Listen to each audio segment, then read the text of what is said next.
I don't think people understand the true impact of the plague. Just the word itself evokes fear and images of a dark past. It's a disease that has haunted humanity for centuries. The plague is a story of death and resilience, of ignorance and discovery. It is a stark reminder of our own vulnerability in the face of nature's power. Even today, the plague remains a threat, though one we now understand and can manage. Imagine a world without antibiotics, a time when illness could mean certain death. This was the reality for countless generations who lived in the shadow of the plague. The plague is a bacterial infection spread by fleas that live on rodents. It can manifest in different forms, each with its own horrifying symptoms. The plague has shaped our world in profound ways. It has influenced the course of empires, decimated populations, and left an enduring mark on art, literature, and even our very understanding of medicine. Join me as we journey through time to trace the path of this formidable disease.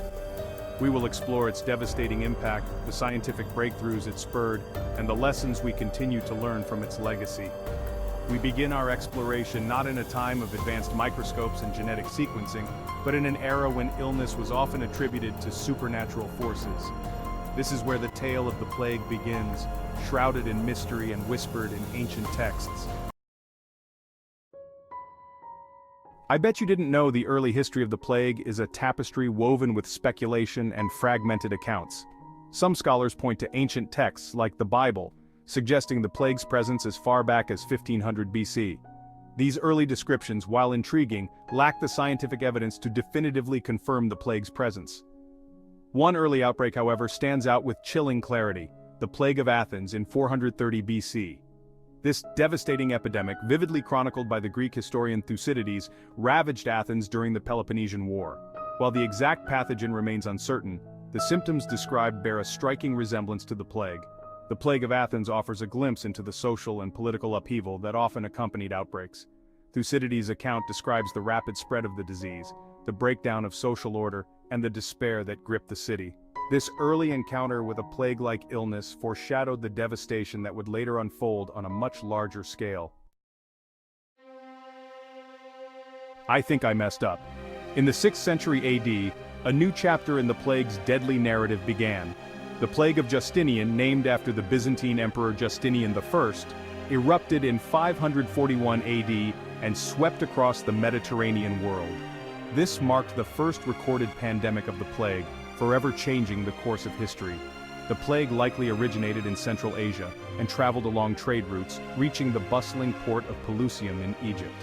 From there, it spread rapidly throughout the Byzantine Empire, reaching Constantinople, the empire's capital. The plague's arrival in Constantinople was nothing short of catastrophic. The Byzantine historian Procopius, an eyewitness to the horrors, described the plague's gruesome symptoms: fever, chills, swollen lymph nodes, and black, gangrenous sores. The death toll was staggering. Modern estimates suggest that the Plague of Justinian may have killed as many as 50 million people, nearly half of the world's population at the time. Am I the only one that didn't know how the Black Death transformed the world? If the Plague of Justinian was a devastating prelude, the Black Death was a cataclysmic symphony of suffering.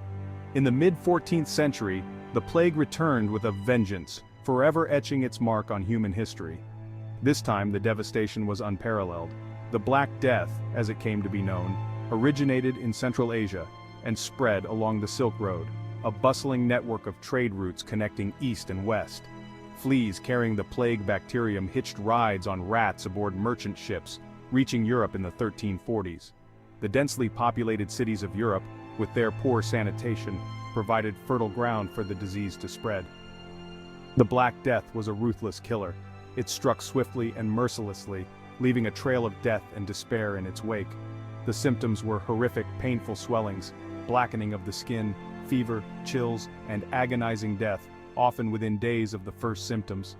The plague's impact extended far beyond the immense loss of life, which is estimated to have reached as high as 200 million people in Eurasia. Are you terrified of pandemics? Section 5. Recurring Outbreaks. The Black Death was not a singular event, but rather the first wave in a centuries-long pandemic.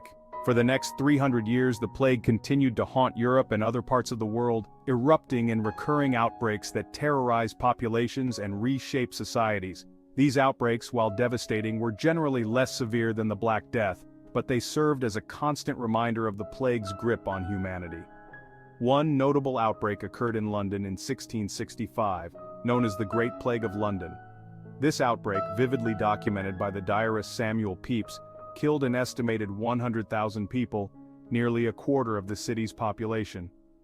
The Great Plague of London, while tragic, led to some of the earliest attempts at public health measures to control the spread of disease. Quarantines were implemented, and the practice of marking infected houses with a red cross became commonplace. While these measures were rudimentary by today's standards, they represented a growing awareness of the need for sanitation and public health initiatives. The plague's recurring presence forced societies to confront the challenges of disease control, laying the foundation for modern public health practices.